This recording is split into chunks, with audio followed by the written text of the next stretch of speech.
Hello and welcome to Daytime, your place for scary stories, straight from the horror forums of Reddit. Make sure to like and subscribe for more horror tales of things that go bumping the night. On tonight's episode, a man stuck in a traffic jam decides it's a good idea to grab an iPad when he's in a sudden car crash. So, always pay attention to the road, because the coma really changed me. Last year, I was in an accident. There was a traffic jam and I was stuck for 20 minutes. I decided it was a good time to bring out my iPad, so I took off my seatbelt and leaned into the back seat to get it from my gym bag. Seconds later, a car rear-ended me at 65 miles per hour. I smashed my head into the dashboard so hard that it was like turning off a light. It took 13 hours of surgery, 5 weeks in a coma, and 8 months of physical therapy to get me back on my feet. On paper, that's the end of the story. But there's more to tell. I brought something back from the coma. It is so hard to describe my experience. You completely lose track of time. So a passing thought can take an instant or an afternoon. There is no way to tell. You can be completely aware of everything that happens around you, and yet you can't recall anything anyone has said. You can become hyper-focused on a smell in a particular part of the room, but don't feel a single thing when someone gives you a shot or stretches your legs. It is like floating in an empty black room with twinkling stars of cohesive thought floating just out of reach. I could have been alone for mere minutes or weeks before I finally met him. There is no way to tell. But there was someone there to keep me company. There, in the void. I first heard him as a distant voice, calling out to me. There was something inside me, telling me to keep my mouth shut, but I just couldn't. I was scared and alone. I answered the call. The first time I saw him in my mind's eye, he was tall, probably about a head taller than me. He was thin, hairless, and completely nude. He seemed tired. We could barely understand each other, as if we spoke different languages. Still, he stayed with me, occupying my thoughts. After a while, we started to sound alike. We started having conversations, we started making jokes, telling stories, getting to know each other. Again, it could have been minutes, it could have been weeks, and I don't remember anything about it. There was just the sensation of having him there, of having company in the nothingness. Still, a few of his words stood out. I'm nobody, he said once. In so many ways, I'm nobody. And sometimes, you are too. So that's what I called him, the nobody. As time passed, I realized I'd made a mistake. As my body struggled to wake up, the nobody tried his best to keep me around for just a little longer. He wanted a friend and companion in the dark, someone to get to know and share his experiences with. I don't remember what he told me, but I remember how it made me feel. It made me feel dread and existential terror, like there was something I desperately wanted to forget, something I wish I didn't know. Luckily, I don't remember it, thank God. But the nobody wanted me to know. He kept telling me these awful things, as if to make me sympathetic to his state of being. He wanted me to give up and just stay there with him, but I wouldn't budge. I was determined to wake up and put this entire thing behind me for however many years I had left to live. He got frustrated, and with every frustration he changed his form. His fingers would grow longer, his arms thinner.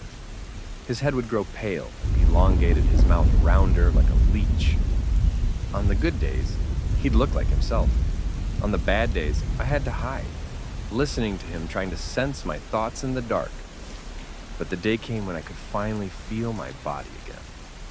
The stars in that empty void were turning into suns, and blotches of thought were connecting. A finger connected to a hand, connected to an arm. Eyes twisting and turning, trying to blink. In the final moments of my coma, I struggled so hard that my entire being was screaming the effort into the void. I'd either wake up or stay there forever. All or nothing. At first, I was failing, falling deeper into the void. Then a surge, the nobody, lifted me up and carried me into the light of thought. I woke up. Those 5 weeks just seemed like a murky memory. And after afterthought. Something I've left behind, but not quite forgotten. I still have certain memories left, clear as day, but none of them as vivid as that of the nobody. If I had artistic talent, I could paint him from memory. I could spot him in a crowd of 100 people. I could have heard a single word in a crowded room, and I'd recognize his voice. To me, he was at the front of my memory. Still is. During my physical therapy, I brought it up with my nurse. She didn't laugh at me, but didn't take it very seriously either. People have all kinds of experiences, she argued. Some come back speaking different languages or thinking they're someone else. To you, it was all real. But here in the real world, it is not. You are you. And there is no one else. Try to find comfort in that. Of course, I tried, but I couldn't. It started with sleepwalking. Not much and not far, but enough to make me worried. I live alone, and waking up standing in the middle of a cold shower is not something I'd ever recommend. Or waking up with your mouth full of olives, choking on a kernel. I just figured it was a result of my brain damage. I told my doctor about it, but they didn't pay too much attention. They were more worried about signs of fatigue and dizziness. Still, my memory of the nobody was so vivid, I could imagine myself seeing him. I often got the feeling that he was right behind me if I just turned around quick enough. I'd enter a dark room, knowing he was there, making me afraid to turn on the lights. I would stare at an empty space, knowing that he would appear if I wasn't vigilant enough. I expected him at every turn, at every corner. He was real, but I also knew that there was no way he could be. Then there was an incident. It wasn't bad, but it looked bad. I was at a coffee shop ordering a latte and a bun when I suddenly fainted. Bang, lights out. I don't have any memory of what happened, but people in the coffee shop had freaked out. The ambulance came, 2 people were propping my head up with their jackets. They checked my pulse and breathing, and I was fine. I was just, lights out. The tests were inconclusive. Sure, there were some inconsistencies, but none of them were out of the ordinary. I'd been in a coma for weeks and only just recently started my physical therapy. There was sure to be readings that were out of the ordinary. So I got back home with a fairly decent bill of health. There was only one thing that bothered me. They'd gotten my height wrong. I'm a solid 5'9", but according to the tests, I was at least 6'1". I'd also lost no less than 12 pounds since my last checkup. At first I thought it was in my head. My fingers were starting to look longer. I was losing a bit of my complexion. I made excuses for all of it. I never go outside, I'd say. It's just the weight loss making me look taller. But it wasn't that simple. The next few nights proved that. The sleepwalking got worse. The final straw was waking up in front of the bathroom mirror with the words, "Nobody loves you," written in blood. I'd shaved my head and brushed my teeth so violently, my mouth tasted raw flesh. I wasn't even pale anymore, I was pallid. Of course, the nobody loves me. I was his only friend in that place between worlds. That hollow, dark place. Over the upcoming weeks, the changes would become more obvious. I'd grow another 2 inches and lose another 20 pounds. My hair didn't grow back, and I lost hair in other places as well. I was having trouble with my teeth, and I was getting these violent coughs. My rib cage was aching from the coughing, and I got a prescription for asthma medication. It didn't help. I barely recognized myself in the mirror anymore. I started to look like him. Sometimes I'd hear him, just as I fell asleep. That bump in the night had a voice, thanking me for bringing him along. In the next breath, he'd praise himself for saving me. "Nobody helped you," the voice would say. "Nobody got you here." 6 months into my physical therapy, I was barely recognizable. A thin membrane had grown in my throat, effectively separating my voice into 2 pipes. One light, one dark, which spoke simultaneously. The doctor had a fancy word for it, and we tried to schedule surgery for it, but my insurance wouldn't cover it. It was the kind of condition one does not simply get, but something you just have. Hence, I couldn't have gotten it as a result of the accident. It had to be pre-existing, even though it wasn't. They said the same about my fingers. Fingers don't just grow.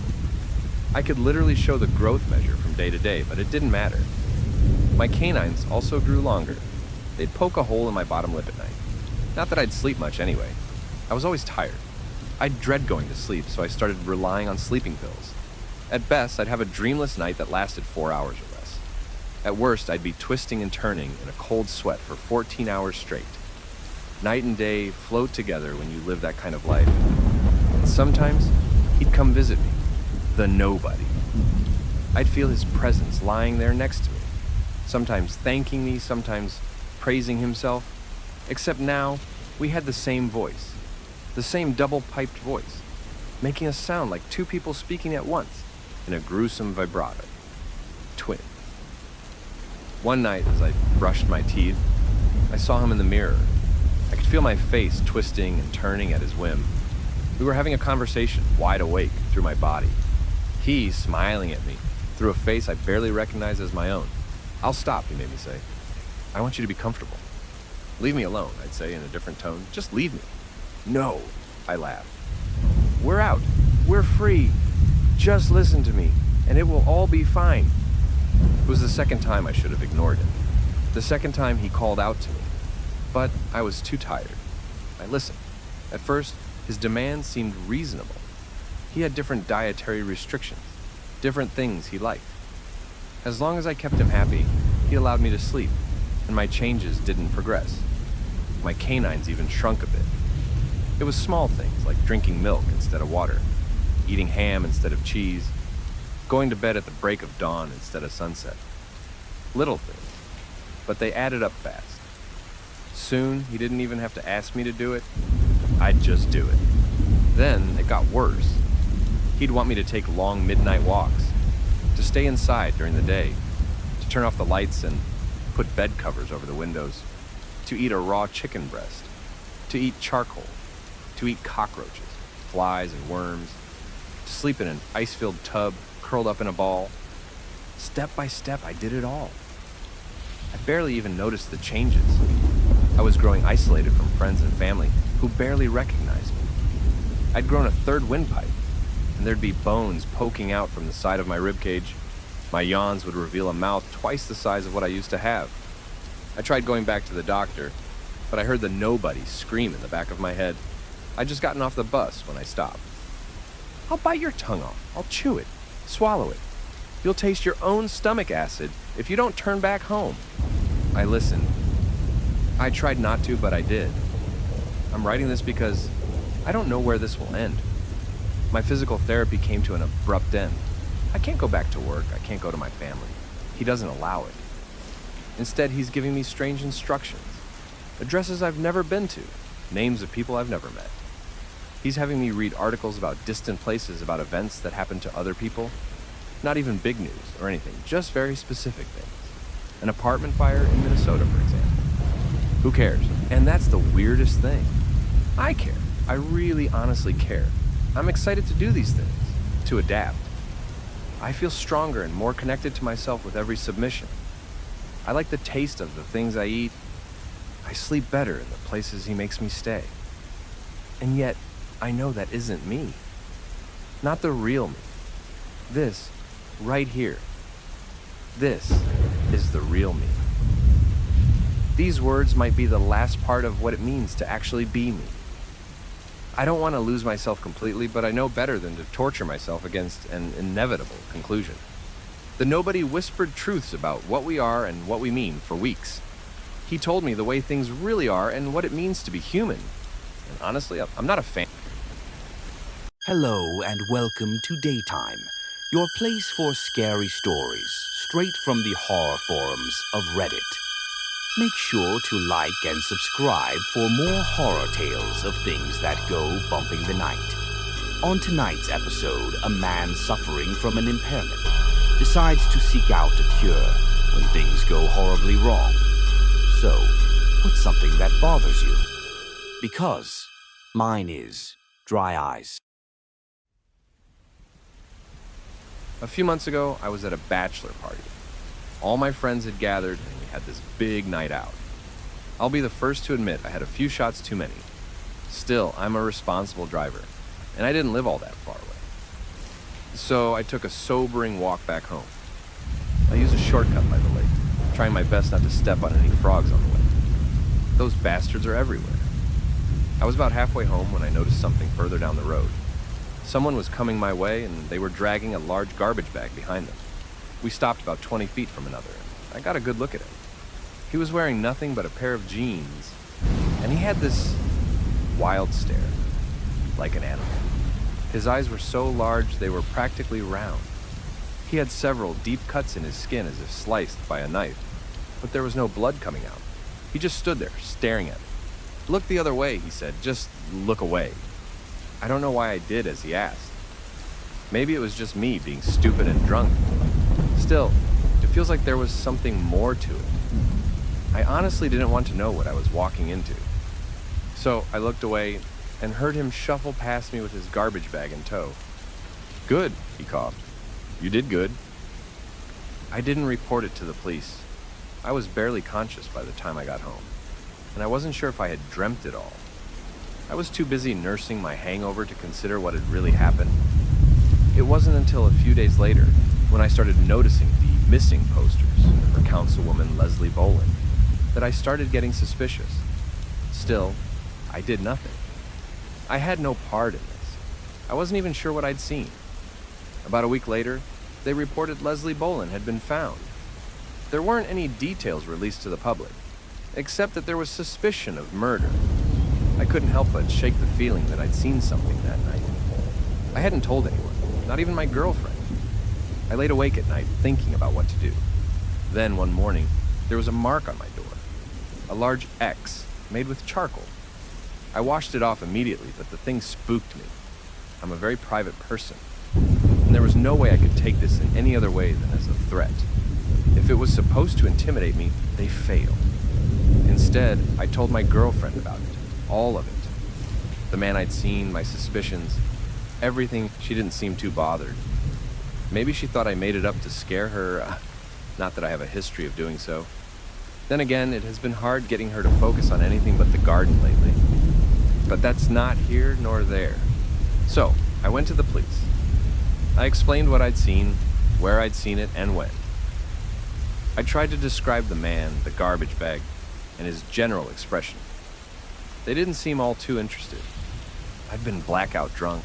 It had been over a week ago, and they'd already arranged a search in that area a few days prior. I wasn't a reliable witness. Even if they believed me, they couldn't send out a dive team to Frog Lake on nothing but this testimony.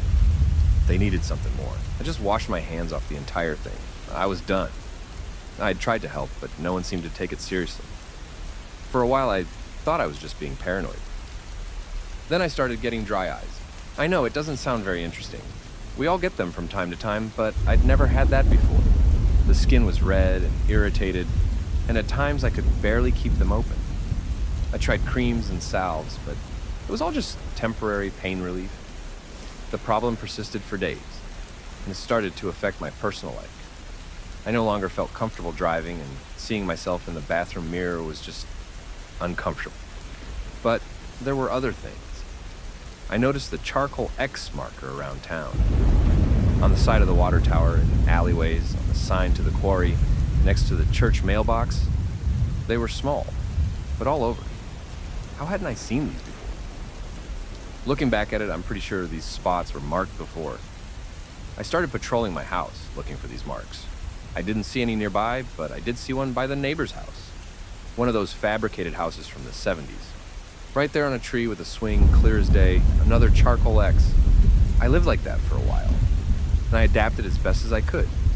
I set up a doctor's appointment, but nothing came of it. More creams and salves. As I was grocery shopping at the supermarket, I had some sort of seizure. It wasn't for long, but it was the most intense thing I'd ever felt. Like a light show under my eyelids. I'd see these shades of orange and red with sharp tangs of white. It would show up out of nowhere, and my eyes forced themselves shut. The swelling made it hard to open them. One of the cashiers rushed over to help. I washed my face, forced my eyes open, and the lights were gone, but not entirely. Over the next few days, I could sense those colors whenever I closed my eyes. I'd see them swirling and twisting, forming and dissolving into shapes seemingly at random. It was like watching clouds on the inside of your head. I could barely get any sleep. It was ever present. A second doctor's appointment later, and I was told most of my symptoms matched that of a powerful migraine. Now, next to my creams and salves, I got some migraine medication. It didn't take me long to realize they didn't really do anything. I started taking the bus to and from work. Sure, I could have someone drive me, but I didn't want to be a bother. At first, it was hell. Forcing my eyes open made them go drier even faster, but closing them gave me the swirling shapes of red, orange, and white. There was no rest, no getting away. You can't run from your own body. One time, as the bus came to a stop by a red light, I closed my eyes. Then, in the middle of those swirling colors, was a large X-shaped void. Darkness. It was set in a specific spot. Whenever I turned my head, it'd go away. I managed to pinpoint the spot in real life when I looked in a certain direction. When I opened my eyes, I saw him. The same man who dragged that garbage bag that night. He was crossing the road by the red light. I'd never noticed him if it wasn't for the X I saw as I closed my eyes. The X followed him. It marked him. For a moment, our eyes met, and I think he saw something in me too. He smiled. Later that day, as I was waiting for the bus back home, I noticed someone sitting down on the bench next to me. Even with my eyes closed, I could figure out who it was. X marks the spot. I looked up and got a better view of him. Mid-30s, early 40s, tall, skinny, muscular, short black hair, goatee, and the most intimidating eyes I'd ever seen. They were these pale white orbs with just a spot of black. He held a pair of sunglasses in his hands, even though the sun had already set. Who wears sunglasses in the dark? Rough day, he asked? Yeah, I nodded. It'll get better, he comforted. It always does. I didn't answer. There was something odd about his voice, like he was talking to someone he knew rather than a complete stranger. Just look ahead, he said. Look closely. He got up from the bench and started walking. I waved at him. Aren't you taking the bus? I prefer a long walk. Step by step, he disappeared down the street. That night, as I sat in my bedroom, I closed my eyes. I shut them as hard as I could, frustrated by the colors and the discomfort. And for a brief second, I noticed something in front of me. Just this tiny black spot. It was just like in the bus, a dark void, bereft of color. I didn't realize I was looking straight ahead at a reflection in the bedroom mirror. Again, I closed my eyes and stepped forward. The spot grew larger and came into focus. There, in the equivalent of where my forehead was reflected, was a black X. I was marked. I started having horrible nightmares. The colors in the back of my eyes started shaping into violent images. The red and orange turned into blood, skin, and innards. The tangs of sharp white turned into bone. Closing my eyes was like looking up from under a pile of broken bodies. It was disorienting and it made me sick. The migraine pills did nothing. I found myself sleeping with my eyes open. In the morning, my eyes were so badly crusted, I couldn't see without thoroughly washing them. Still, the creams and salves did nothing. My girlfriend was getting worried. Not only because of my eyes, but because she said something had changed with me. I wasn't listening or paying any attention. I was constantly distracted and I wasn't talking as much. I didn't even notice it myself, but she was right. Usually that'd bother me greatly. I consider myself an active listener, but lately I just didn't care. Maybe I'd changed more than I realized. Things were getting worse. Every time I closed my eyes, a new horror would morph into view. Hellish landscapes, laughing skulls, a sky full of eyes. All in shades of orange, red, and yellow. A nightmare with every blink of an eye. I tried to force myself just not to blink, but the swelling made it impossible. Sometimes the visions would be so bad, I audibly gasped or screamed. I was sent home from work, sickly. At best, I was a distraction. At worst, I was scaring the other workers. I locked myself in the bathroom that night and turned off the lights. It was easier to keep my eyes open in the dark. There, as I blinked, I noticed the reflected X in the mirror was larger. My mark was larger. I stepped up close, thinking about what the man from the bus stop had said. "Look closer," I muttered. I pressed my face against the bathroom mirror. The X covered my entire field of view, and finally, closing my eyes, just gave me darkness. no colors. It was all just darkness. The relief was so enormous that I cried. Then, a hand, something reaching out of the mirror, stroking my hair. A rumbling voice, as whispered from underwater. "Hello?" I started closing my eyes more. I started making sense of things. In the landscapes and horrors, I noticed patterns corresponding to my surroundings. What looked like a skull could be my bed, morphing as I moved back and forth. And Norma's dismembered tongue could be where my hallway carpet was. It was like seeing the world shaped through a constant morphing. Etch a sketch from hell. Like staring at a moving painting. Colors never settle. I found myself walking around for hours, eyes closed.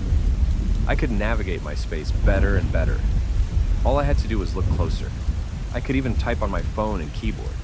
I could cook, I could take walks, and step by step, hour by hour, the horrors that had first shocked me started to seem normal. This was just the way the world looked now. I can't say my girlfriend was pleased. She was so bothered by all of this. We had a huge fight, and I couldn't care less about her emotions. It all just seemed so superficial. How can you honestly say, "What about me?" to someone who might be losing their eyesight? That, if anything, is short-sighted. When she demanded a break, I didn't fight back. I normalized my world with a hellish vision. It was all just a different way of seeing things. I tried watching the world with my eyes open, but they were just too dry. I couldn't be bothered. It all seemed so bland in comparison. If I'm really honest, I missed seeing the orange and red when I opened my eyes, so I've kept them closed. It wasn't too long ago when I noticed several dark spots outside my house.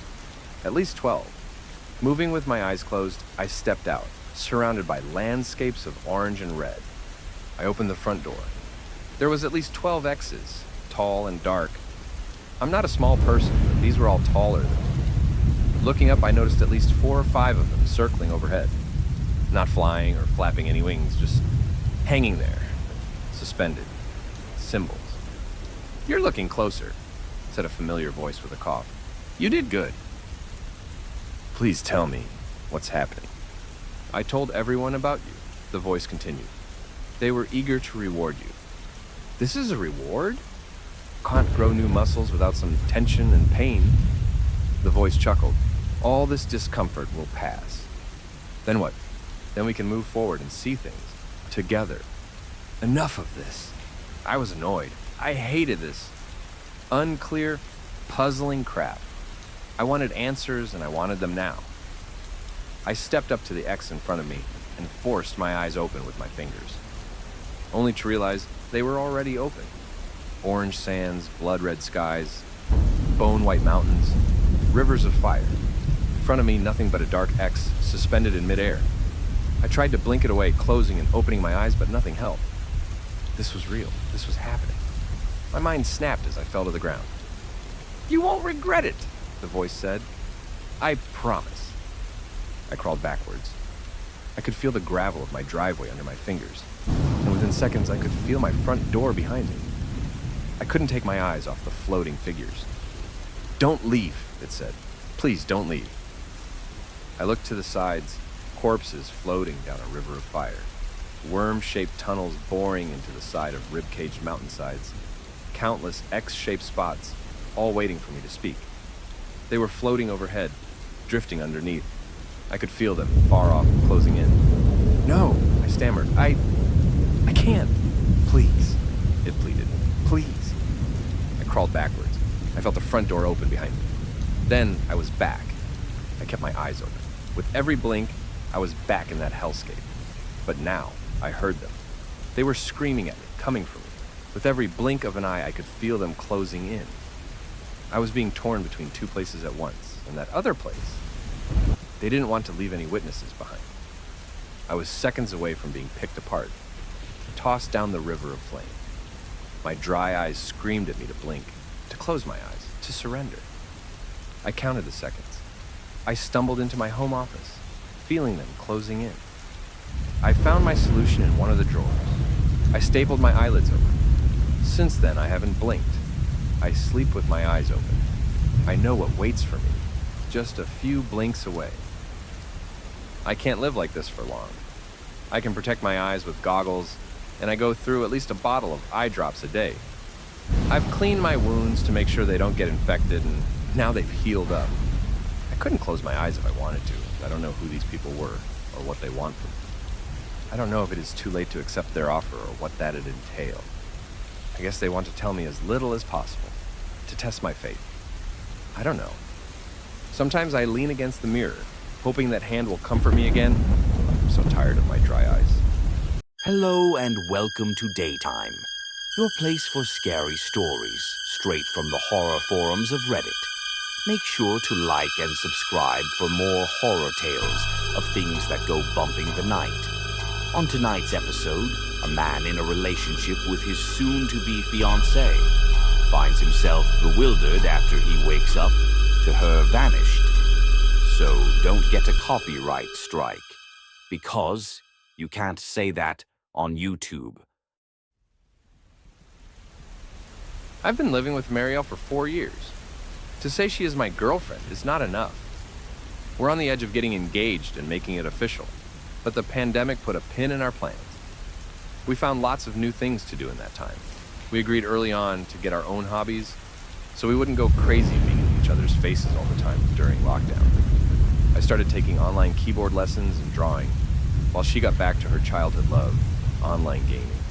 We both started a diary just to physically see what we're doing from day to day, and to remind us that we're progressing.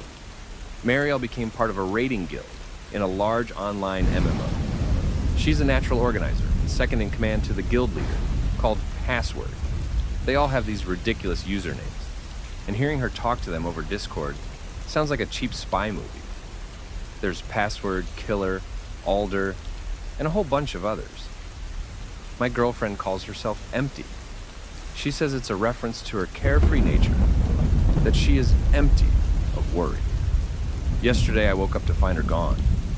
She took the car, every dollar of our joint account, and a bag of clothes. I didn't hear the car as it left the driveway. She's been acting weird and keeping more to herself than usual. She's been having trouble with her phone and computer, but most of the time we've spent together, she's been her usual loving self. I had no idea. She left an open document on her computer, and I want to see if anyone can make sense of this. It is an excerpt of her diary. Marielle, if you're reading this, please come back. 2019 CDT GMT -5. April 6th, 2021. First off, do not say the cited phrase on video. I'll mark it in cursive. If you do, it'll be replaced with the same video that mine was. It is a rule. I was uploading the in-game footage from our monthly guild meeting when something strange happened. The video was immediately taken down. I got a notice about a part of my video containing copyrighted footage, and the entire video was claimed. I first thought it was a bot, as the claimant was just a long series of letters and numbers, seemingly random. PA01AL, ALKIOS 04, MA08. There was a part of my video that had been marked containing the copyrighted footage, and I just laughed when I saw it. It is a short segment where Password is recounting the guild member who contributed to the monthly donation box in March. It goes, Password 01, Alder, Killer, Austin, 04, Markdown, 08. This meant Password gave $10. Alder gave $40 twice. Killer and Austin gave $40 each. Markdown gave $80 in one sum at the end of the month. I can't stress this enough. You shouldn't say those words on YouTube. And the first thing I noticed about this claim was the claimant itself. The name is basically code for what Password read aloud in the video. PA01, meaning Password 01, for example. Take a second look at it. The other thing I noticed was that the video was taken down, but there's no way to dispute the claim. There's nothing but a big blue submit button. I just pressed it. Maybe I shouldn't have. Instantly, the video turned unlisted, and the part where Password is reading was replaced with a weird video clip. I'll link it. It is this odd inverted black-white clip of some kind of black background with a hint of cables. It is a mess. The text unauthorized in a series of numbers and letters run in the top of the corner. There's a monotone sound blaring. In the middle of the video, it jump cuts to a face holding up a finger to its lips, as if shushing the viewer. The figure has part of a face, part of a torso, and a hand. That's all. We can't see any eyes, cheeks, hair, nothing. Anonymous. The clip plays, and then the video resumes. I showed it to my guildmates, and they had no idea what was going on. I'm looking into this in the morning. We've got a raid tonight. 0821 CDT GMT-5 April 7, 2021. The numbers and letters correspond with the username of the claimant, which in turn is short for the phrase we accidentally said in the video. I think it might be some sort of key phrase embedded into the content ID system. 8 seconds, 15 hundredths. The original clip was just past 9 seconds, so there is a difference. It recognizes the phrase takes your video down and replaces your clip with something that censors the code if you submit. It seems fine in writing though. Maybe it changes if I upload it somewhere a content recognition software is running. Anyway, I've emailed the YouTube support about it. 1248 CDT GMT-5 April 15 child 2021. 3 emails, no response. We've taken out the code part of the video and re-uploaded it, no problem.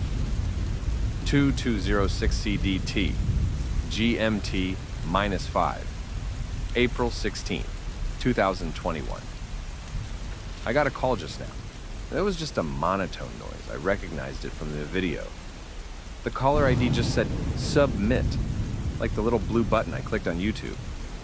I'm pretty sure I accidentally bugged something in the algorithm. I'm gonna do an experiment. 0406 CDT GMT-5 April 17, 2021. I've been up all night. I made a video on my phone with me just reading the keywords and uploaded it to Twitter. The tweet just got deleted. I got a DM from a user with the same name as the YouTube claimant with just the word unauthorized in all caps.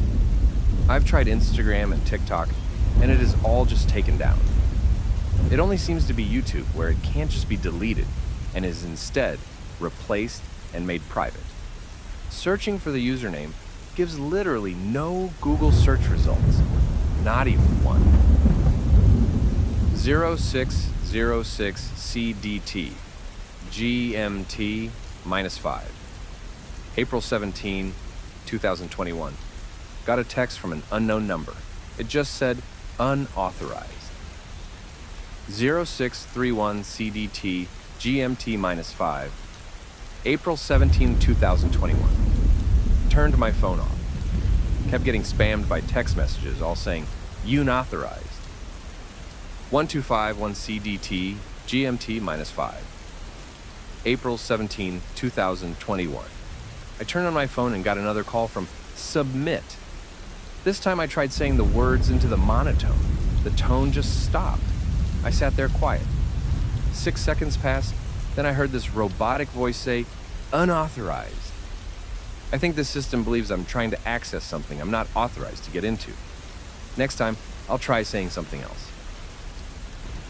1812, CDT GMT-5. April 21st, 2021. It has been quiet for a couple of days, but I got another call tonight. This time, I said, submit. The monotone disappeared, then the voice responded, confirm. I just repeated, submit. Then, the weirdest thing happened. It sounded like someone trying to pick up the phone at the other end, but there was a struggle. I could hear a no, but the call was cut short. I recorded the entire thing. A friend of mine is looking into the claimant on YouTube. Apparently there's some sort of invite-only forum for people who specialize on internet sleuthing and looking up the real person behind certain usernames. 2356 CDT GMT-5 April 26, 2021. No response yet. 2 guys on the opposite team came up to me in the battlegrounds and begged me to kill them. Over and over. My guildies laughed their asses off, but I found it kind of weird. It wasn't just trolling, it seemed off. 0941 CDT GMT-5, May 4th, 2021. There was a hit on the username. There was a password leak from a game developer back in 2004 where someone had that username. There's also a password, Zamercand, with every vowel replaced with a 6. I typed it out on my phone as a reminder to myself, and it just went black. Complete factory reset as soon as I put in that last D in the password. What fuck? 1412 CDT GMT-5, May 4th, 2021. I got my phone to work, and as soon as it started up, I got called again. I started the recording. This time, I said the username, then the password, in order. The voice said confirm, and I actually got a ringing noise, as if calling someone. The other end picked up, but they were quiet.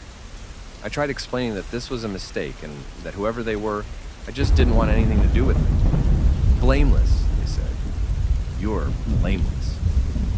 It was a man's voice, old, hoarse throat. Yes, I am, I responded. It is all a mistake. There was such a loud noise that I dropped the phone. The voice screamed out, blameless, so loud that my phone just fried its own loudspeakers. My ears were ringing for minutes. My phone is beyond saving at this point. I think the battery snapped in half. Needless to say, the recording was lost. 1806 CDT GMT-5, May 16th, 2021. Someone pointed at me in the grocery store today. Young guy, late teens, glasses. He just pointed at me and said, blameless. He had this weird blank stare. He lives around here, I've seen him before. I just got out of there.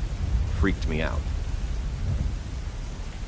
2220 Central Daylight Time, GMT-5, May 16th, 2021. People are stalking me in-game. They're sending me private messages asking me to kill them. Over and over, begging and pleading. They keep calling me blameless. My guildies aren't laughing about it anymore. It's on 0301, CDT GMT-5, May 17, 2021. Someone joined our Discord, just screaming and crying. They got muted and banned. They tried joining under a different name, but our moderators didn't let them through. We've put up a temporary hold on new members. 0840 CDT GMT-5, May 17, 2021. Things are getting out of hand. I haven't slept, but I'm not tired. I'm off the computer. Carl called me blameless in his sleep. He just flipped over, looked at me, and murmured it. I don't think he was even awake. Why am I not tired? No phone, no computer, nothing. I'm off-grid. Well, except for the pad I'm writing this on. 0856 CDT GMT-5, May 17, 2021. Blameless. Blameless, blameless. How the F blameless, blameless are the S blameless. I doing this, I'm not blamable. Even connect SBL TED to the inner AME netless. 1201 CDT GMT-5, May 26, 2021. I'm on Carl's computer. It is Wednesday. I don't sleep anymore. I don't get tired. Awake for 9 days. Blameless is not something you're, it is like a title. They follow the title, not the person. Carl keeps saying blameless in his sleep. Someone left a gun on the hood of my car. I thought about calling the police, but I just left it on the sidewalk. I took a walk in the woods behind the house today, and someone was screaming off the path. They were screaming that I had to kill them. I heard running. There were 3 of them. I got away. I hid in the bushes while they were crying. Submit was not just a button. It is a choice you do. I was an idiot who chose to submit. I am blameless now. 0541 CDT GMT-5, JUNE 06, 2021. I killed for the first time today, and it made the rest shut up for a while. They kind of forced me, but not really. They put the gun in my hand, but I just wanted them to fucking stop screaming. It was the sweet release, and my ears stopped ringing. I even got a bit tired. I might sleep tonight.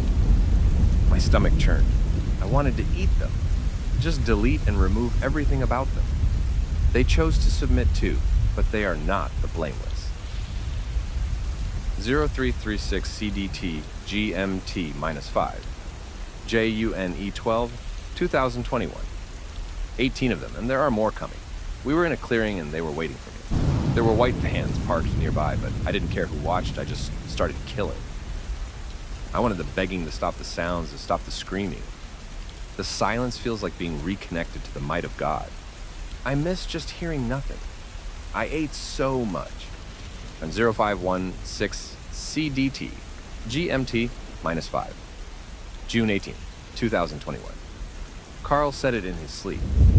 My first instinct was to kill him, to eat, but I didn't. This is all so fucking absurd. I'm collecting my thoughts. I agreed to something I didn't know what it was. There was something that changed in me. I was marked.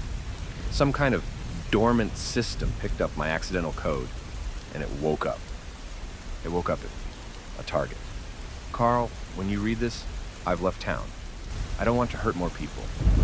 I'm going into the woods where most can't find me. I don't know what other changes there will be. I barely eat, I don't sleep. My skin is losing color, and there are these blotches in my throat that make me sound weird. Hoarse throat. I just keep waiting to hear someone ask me to kill them. It's like a phantom voice, just out of reach.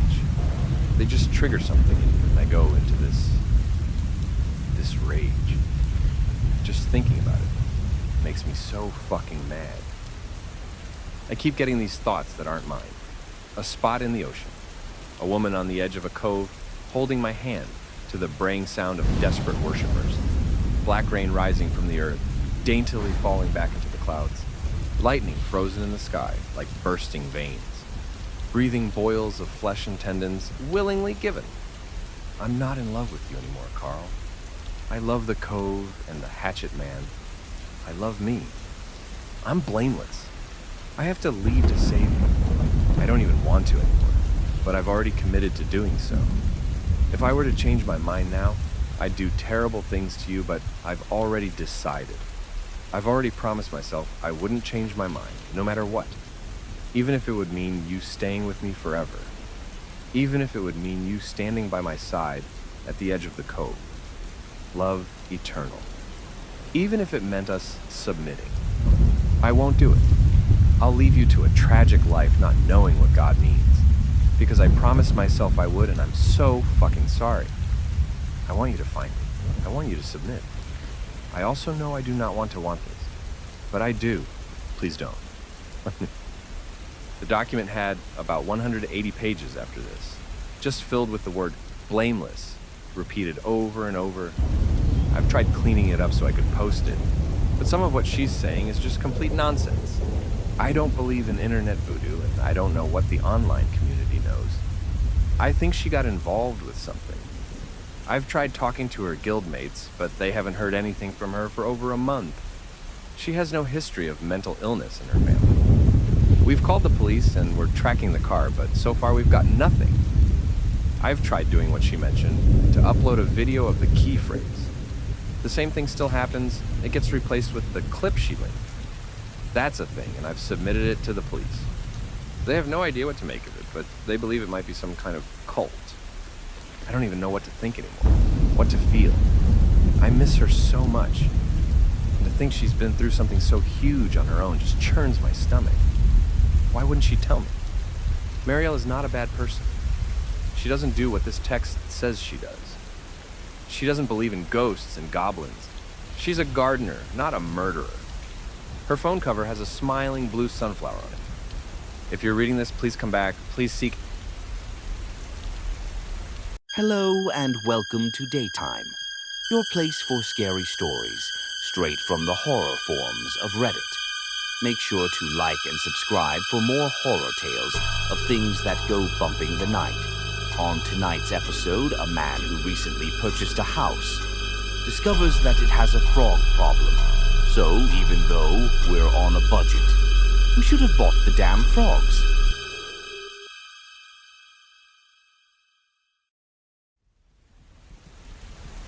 I live in a small town called Tomskog, Minnesota. It ain't a big town, but it is what I've learned to call home. just south of Fergus Falls, just north of St. Gall.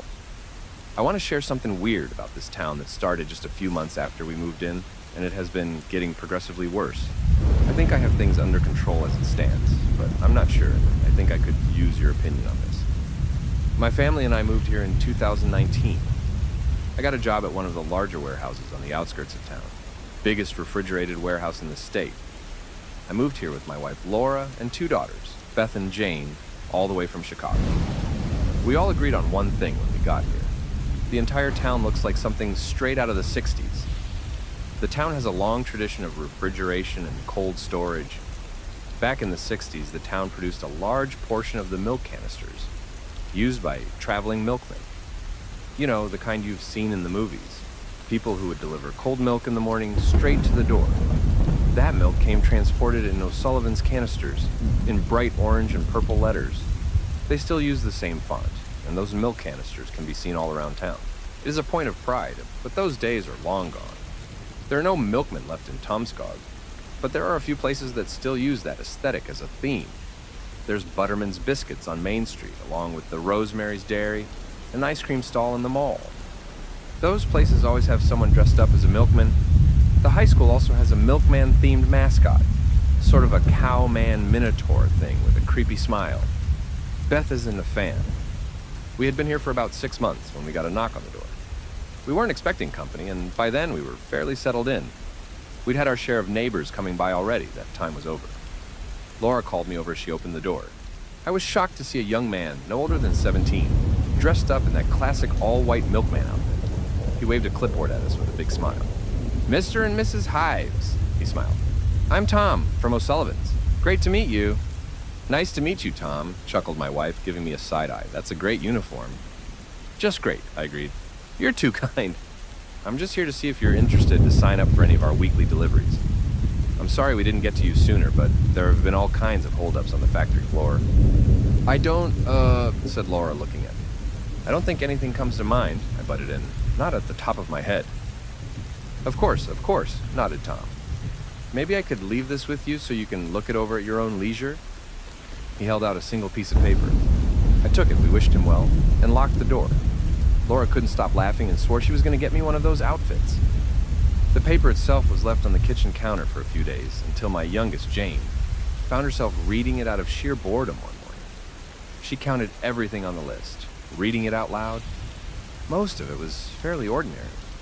You could have eggs delivered, butter, or a few select flavors of ice cream, mostly Ben & Jerry's.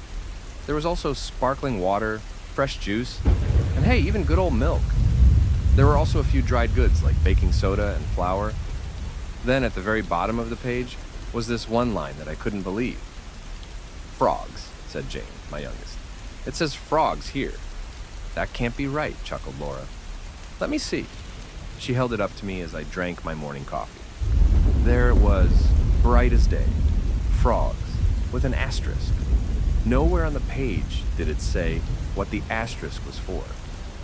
It was, by far, the weirdest thing I'd seen in this town. Maybe someone in town had a thing for French cuisine, but having frozen frogs hand-delivered to your front door? That's weird. And if it was a cooking thing, why were there no snails? My wife and I talked about it extensively for about a week. At the parent-teacher conference, we tried talking to the other parents about it, but most of them didn't seem to know what we were talking about. They thought we were joking. Some of them had O'Sullivan's regular deliveries, but most were just once a month, and only for some of the cooking basics. Apparently their fresh cream was to die for. I called up the O'Sullivans the following Monday. It only took a single ring before someone answered. Not a machine either, a real person. We exchanged pleasantries and I explained that I'd gotten a sign-up sheet from Tom, and they were delighted to have me call back. It was all very pleasant until I brought up the frogs and the asterisk. "Oh, you got one of the houses out by the lake?" "Not really by the lake, more in the vicinity of it." "That's why it is there, just in case you need some frogs, unless you have your own." "Why would I need frogs? Could you please explain in clear terms why?" "Sir, I'm sorry, but I need you to lower your voice." I'm not proud to say I didn't. The conversation turned sour, and I was close to flinging my phone across the room. Laura calmed me down. She told me she'd talked to the realtor about it, and they'd assured me that while there was a lake nearby, there were no reports of troublesome frogs in the area. For all intents and purposes, it all seemed like a mistake. As autumn turned to winter, we forgot about the whole thing. It wasn't until spring that we got another visit from Tom, and this time we weren't home. He left another sign-up sheet on our front door, and I tore it to shreds. Laura thought I was overreacting. Tomskug is beautiful in the winter, but the snow can be a real problem. A lot of the driveways go slightly uphill, so even a tiny bit of ice can keep you from getting to work on time. You might think people don't need as much refrigeration in the winter, but you'd be wrong. Sure, you might not want ice cream delivered to your front door, but there are still goods that needs to be transported across the country, especially during the holidays. I was working overtime most of December and didn't even give myself the time to worry about the delivery boy from O'Sullivan's. I was too busy with everyday life, getting the kids to school, pushing my car out of the driveway, getting a babysitter once every other week for a night out. The usual. But winter turns to spring and things changed. I was getting water for my morning coffee when I noticed the pipes rumbling. It sounded like a blockage. As I was about to smack it, something came flying out of the pipe. Something small and black, straight into the garbage disposal. The water flowed just fine afterwards, but I couldn't help but worry. I figured the pipes were just old. Of course, it wasn't that simple. Over the coming weeks, we started to notice things around the house and yard. The grass outside was slowly turning brown, and the graveled path from the house to the driveway was turning into mud.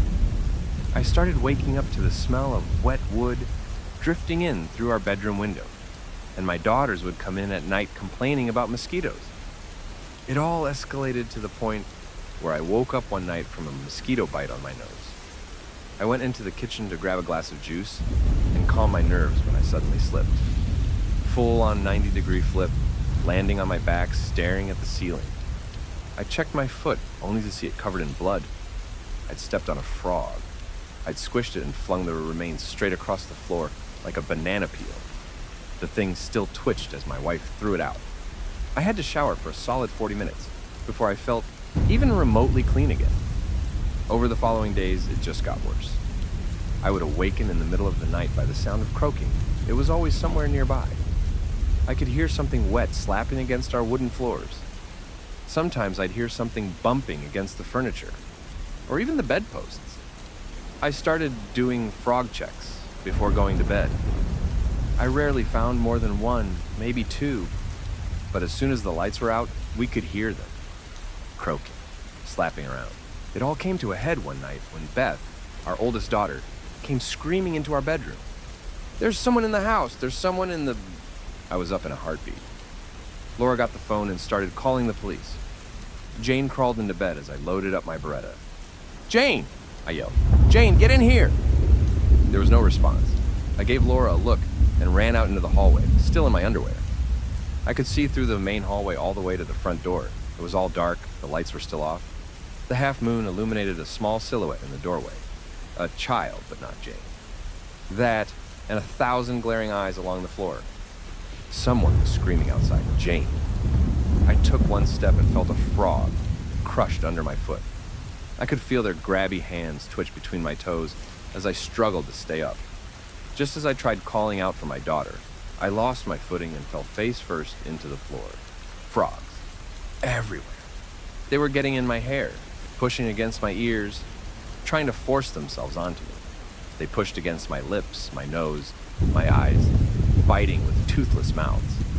I got back up and threw them off of me, only to see that the silhouette in the doorway was gone. I wiped the frog gunk off of my face and ran outside, squishing frogs with every step. I could feel them nipping at my leg hairs. It was freezing outside, and the mud was deeper than usual. The croaking outside was deafening. Small, tiny croaks. Big, bawling croaks. Croaks that seemed to stretch on forever, like screams. Out of the cacophony of sounds, I managed to pinpoint my daughter. Gun in hand, I ran straight into the woods. By now, my heart was pounding so loud that I couldn't even hear the croaking. I had only walked that same trail a few times prior.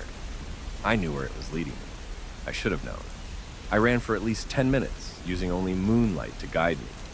I screamed myself hoarse, trying to find Jane, and every now and then I could hear her in the distance. I would trip on branches, step on sharp rocks, tear myself open against pine and birch, but I would just keep going. I pushed myself so hard I didn't even notice my hand cramping against the trigger of the gun. Luckily, the safety was on.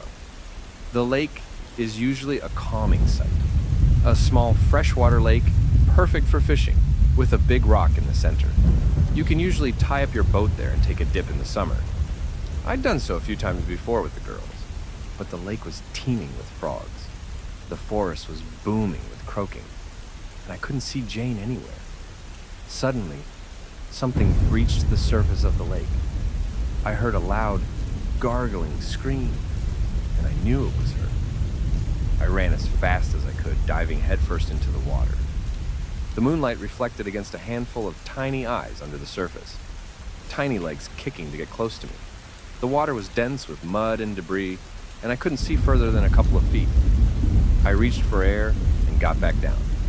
I was halfway across the lake when I could finally see something just below the surface. In the moonlight, it looked like a jellyfish, but I knew better. That was Jane's pajamas. The rest is a bit of a blur. I dove and somehow got a hold of her.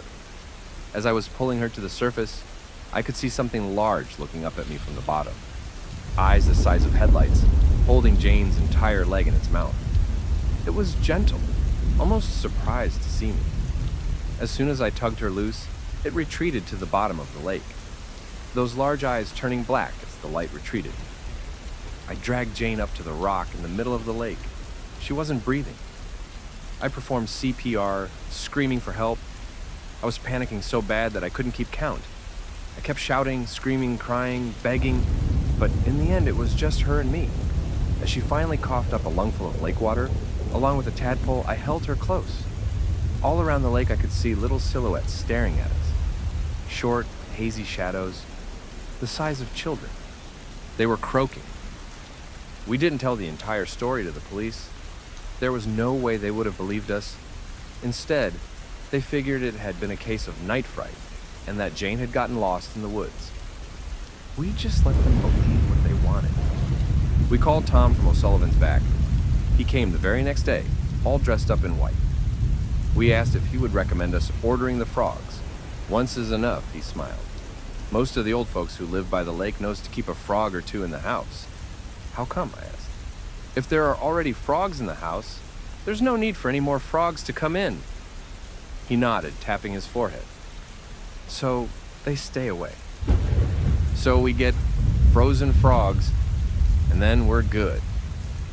They're just hibernating. Just go ahead and put them somewhere real nice, and I'm sure it'll all be just fine. I signed us up for a single delivery of 4 frogs. Tom seemed pleased. As he was about to leave, I stopped him. I gotta ask, are we the only ones in town who need this?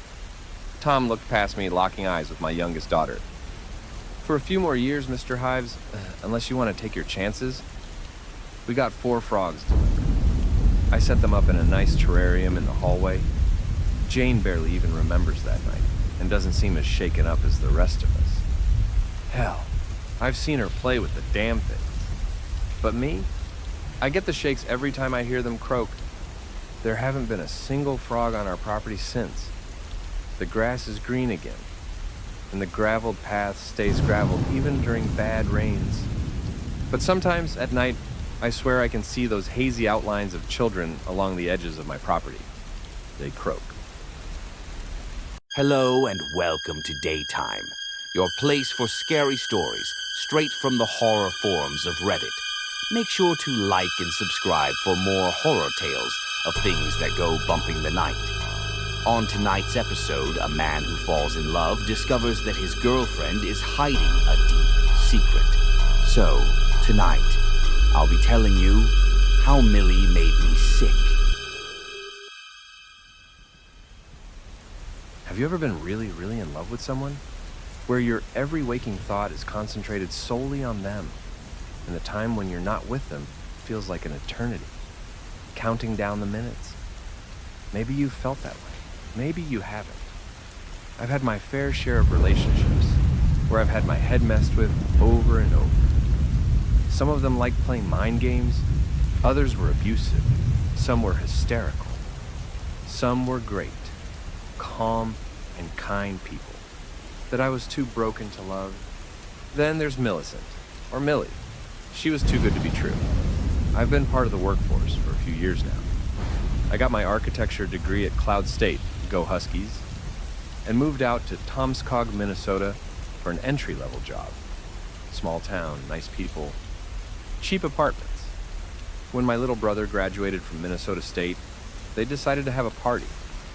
He studied law, and we had a class full of future lawyers looking to get some stress out after taking the bar exam. 4 open apartments on the same floor, everyone invited. It was the kind of frat-fueled party frenzy you see in the movies. I can't believe some of the people I met there were aiming for positions of power. I met a guy there who swore he was going to be on the Supreme Court. He did a keg stand 10 minutes later. Legend. That's where I first met Millie. If I'm a solid 6, she would have been an 11. It was hard not to gawk. She had short blonde hair, a Cannibal Corpse t-shirt, and the kind of jeans that you just throw on to get out of the house. She could have been wearing a plastic bag for all I cared. Her almond-shaped face was so unique. She was absolutely gorgeous, with a deceivingly large smile. No piercings, not even earrings, no makeup. She made her way through the room, seemingly knowing everyone. A beer just magically appeared in her hand, and before I knew it, an hour had passed. I found myself standing beside her in the hallway. Music was thumping all around us, but all I could hear was my own pulse. I've never experienced anything like it before. Actual love at first sight. "You don't look like a lawyer," she smiled. "You a +1? Here with my brother." "Is he the one slamming fisherman shots? Chatting up Kate in the kitchen?" Allegedly. He absolutely was. He was on his 7th shot. Millie was delightful. Seeing that big smile up close was enough to break all the ice in the room. I felt like I could tell her everything, and we ended up talking for hours. I was completely sold. By the end of the night, we were making out in the backseat of my car like teenagers. I'll be the first to admit that I got a bit obsessed with her. I texted her every day, but she always seemed so busy. She hadn't graduated yet. She was getting a master's degree in applied statistics. She didn't seem like the kind of person who would spend hours cooped up in a room with a bunch of numbers, but everything about Millie was a mystery to me. We started dating regularly. Most of the time, we were just going out to eat and watch a movie. Nothing big. The night would always end the same, though, with a heavy makeout session. Sometimes more. She loved just hanging out at my place, even though she thought my scented candles was a bit much. I like sandalwood, sue me, but something was wrong. I've never been very sickly, but I started developing multiple ulcers, and I was losing a lot of weight. I've always had a bit of a frail physique, so losing more weight was dangerous. I could barely make it out of bed some days, and I remember once just sitting with a plate of spaghetti in front of me and trying to force myself to eat. It was too painful. I used to love pasta, but at that moment, it looked like I'd opened a can of worms. Of course, when I told Millie about it, she would always come right over. She took care of me for days at a time. Helped me cook, clean, make the bed, pretty much everything. She used to bring over this delicious yogurt that made me feel like an actual human for a while. We'd cuddle up and watch Friends for hours on end. And of course, plenty of making out. That goes without saying. But things just got worse. It got to the point where I had to be hospitalized and put on intravenous drip, as my body seemed unable to keep food down.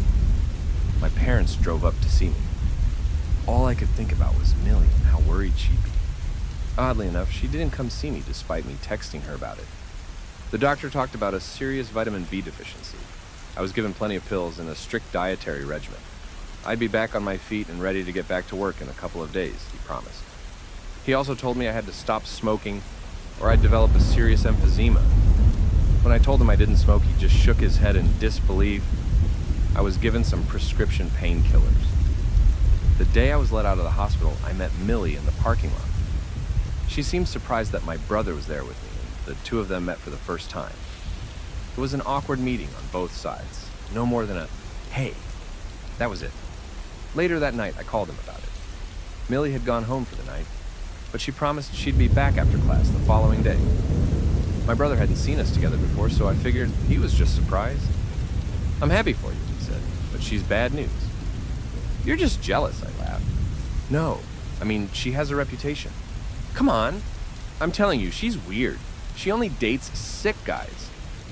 Apparently she had dated 3 guys who were all very sick. 2 of them had to move out of state for special treatment. The third moved back in with his parents for long-term care. The next time Millie came back to my place, we ended up making out in the bedroom.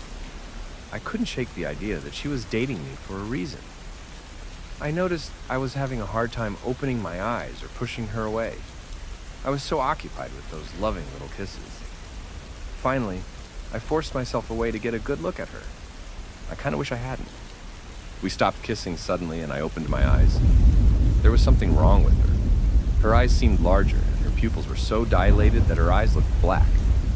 There was an odd shape to them, similar to that of a frog. It was as if she was looking straight through me. Her mouth was round, leech-like, framed by her stretched, pillowy lips. Her teeth were longer and serrated. Her neck seemed elongated to the length of my forearm. We weren't actually tenderly kissing. She was holding me down. She had wrapped her legs around me like a tick and dug her spiky fingers into my back. A thin stretch of black smoke rose from her nose. It dawned on me. We had never just kissed or made out. She'd done this to me 100 times. She would lull me into this hypnotic state and then just suck the life out of me like a leech.